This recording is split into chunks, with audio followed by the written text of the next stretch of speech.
Hello friends, welcome to COVID Disease by Dr. Rahul Dandekar. Clinical Management Protocol COVID-19. These are Government of India updated version 4 recently on 27 June 2020. These are the table of content we will see in deep. Number 1, background. Coronaviruses are large group of viruses that cause illness in humans and animals. Rarely, animal coronaviruses can evolve and infect people and then spread between people, such as has been seen with MERS and SARS. The outbreak of novel coronavirus disease COVID-19 was initially noticed in a seafood market in Wuhan city in Hubei province of China in mid-December 2019, has now spread to 2014 countries or territories or areas worldwide. WHO under international health regulation has declared this outbreak as a public health emergency of international concern. On 30th January 2020, WHO subsequently declared COVID-19 a pandemic in 11th March 2020. Now we will see disease epidemiology. Current available evidence for COVID-19 suggests that causative virus SARS-CoV-2 has a zoonotic source closely related to bat origin.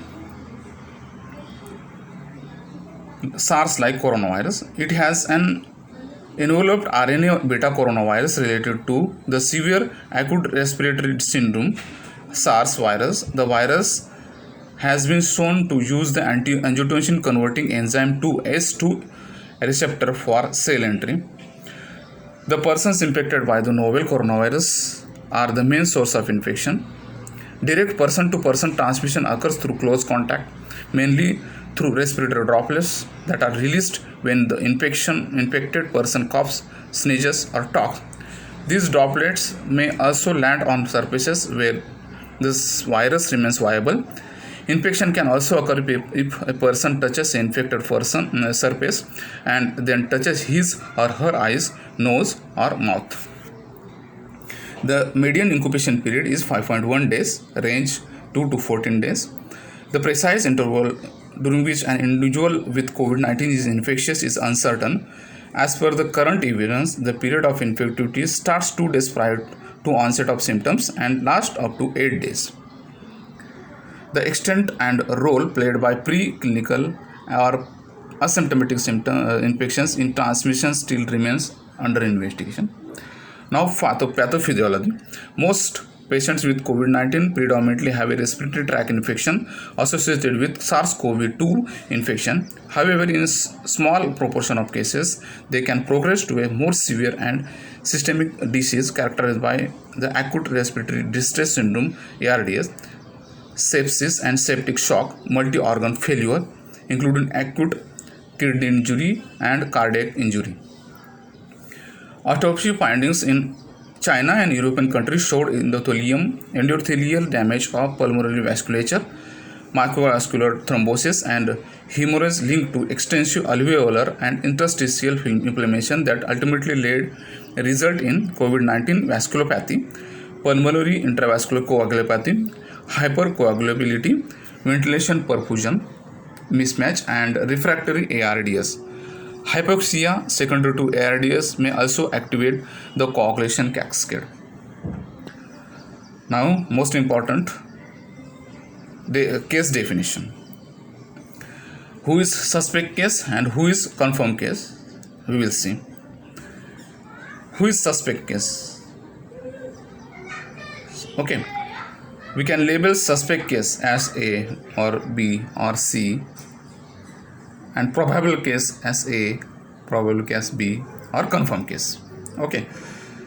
Suspect case we can label to a patient with acute respiratory illness, meaning fever and at least one sign and symptom of respiratory disease, that is cough, shortness of breath, etc. And along with this illness, respiratory illness, history of travel to or residence in a location reporting community transmission of COVID-19 disease during the 14 days prior to the symptom onset. Okay.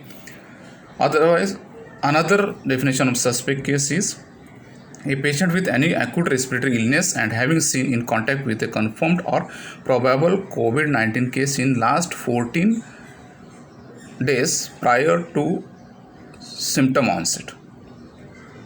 Okay. Or another definition is a suspect case is a patient with severe acute respiratory illness, fever, and at least one sign and symptom of respiratory disease, that is cough, shortness of breath, and requiring hospitalization, and in the absence of an alternate diagnosis that fully explains the clinical presentation. Okay, so mainly respiratory symptoms. Diagnosis A is respiratory symptoms and travel history. Diagnosis suspect B is respiratory symptoms with contact. Suspect C is respiratory symptoms with no facility for diagnosis.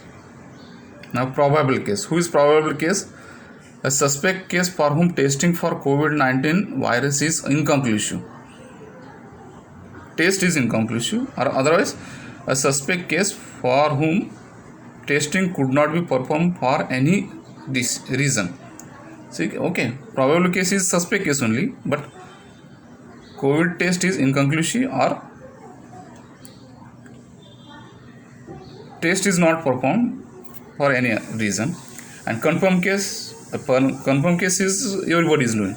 Laboratory diagnosis case. A person with laboratory confirmation of COVID-19 infection irrespective of clinical signs and symptoms. Okay. Now we will see clinical features. COVID-19 patients reporting to various COVID treatment facilities have reported the following signs and symptoms. So everybody knows this: fever, cough, fatigue, shortness of breath, expectoration, myalgia, rhinorrhea, sore throat, diarrhea. These are as per WHO surveillance guidelines. Also, loss of smell, anosmia or loss of taste, ageusia, preceding the onset of respiratory symptoms has also been reported.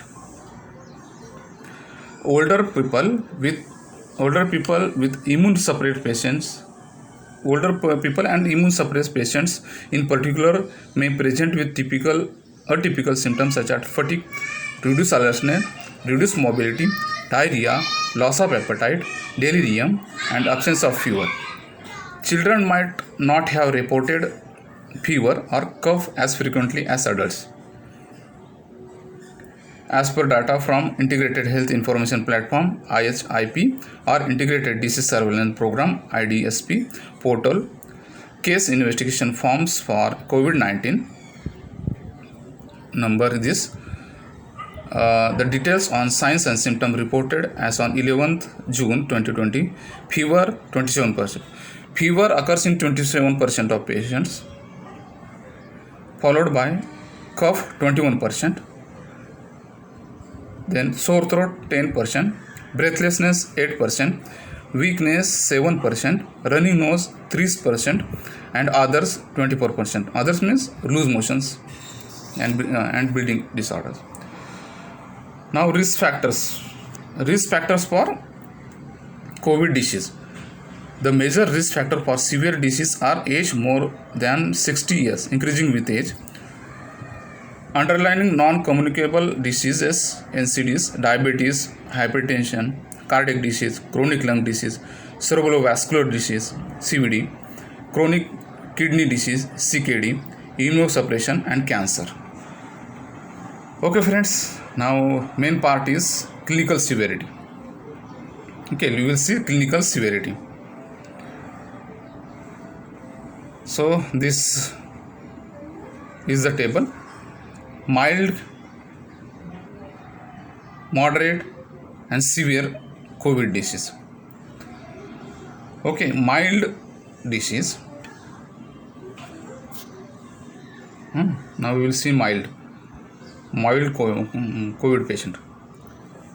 Clinical presentation: patients with uncomplicated upper respiratory tract infection may have mild symptoms such as fever, cough, sore throat, nasal congestion, malaise, and headache. Clinical parameters: without evidence of breathlessness or hypoxia, normal saturation. Also in remark, these mild cases are managed at COVID Care Center (CCC) COVID Care Center and managed at home subject to fulfillment of conditions stipulated in guidelines as in reference to. So reference is revised guidelines for home isolation of very mild or pre-symptomatic COVID-19 cases. We will see this also later on. Now moderate case, moderate.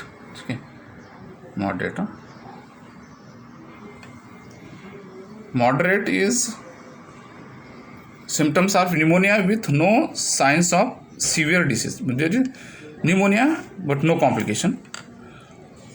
In adolescent or adult with presence of clinical features of dyspnea and or hypoxia, fever, cough including SpO2 less than 94%, range is 90 to 94%. So this is moderate case, SpO2 90 to 94%. On room air, respiratory rate more or equal to 24 per minute. In child with presence of clinical features of dyspnea, shortness of breath, and or apoxia, fever, cough including SpO2 less than 94%, range 90 to 94%. On room air, respiratory rate more or equal to 24 per minute, and fast breathing in breaths per minute less than 2 months, 60 breaths per minute. In 2 to 11 months child, more than 50 breaths per minute. In 1 to 5 years, more than 40 breaths per minute. Now this patient, moderate case patient, is managed in dedicated COVID Health Center, DCSC, dedicated COVID Health Center. Okay. Now severe cases, severe COVID patient, severe pneumonia, okay, with complication also. In adolescent and adult with clinical signs of pneumonia plus one of the following: respiratory rate more than 30 breaths per minute, severe respiratory distress, SpO2 less than 90 on room air, severe COVID case, and managed in dedicated COVID hospital, DCH.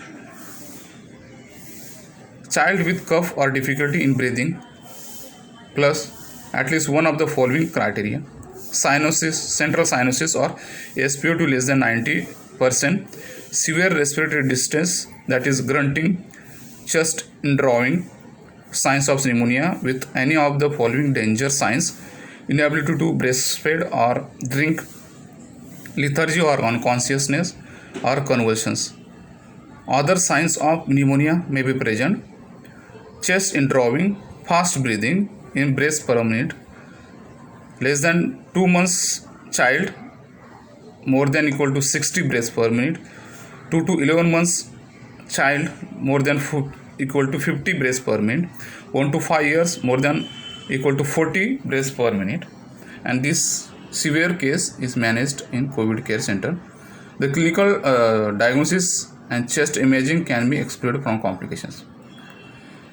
Now severe COVID case as severe pneumonia, severe COVID case as acute respiratory distress syndrome, ARDS.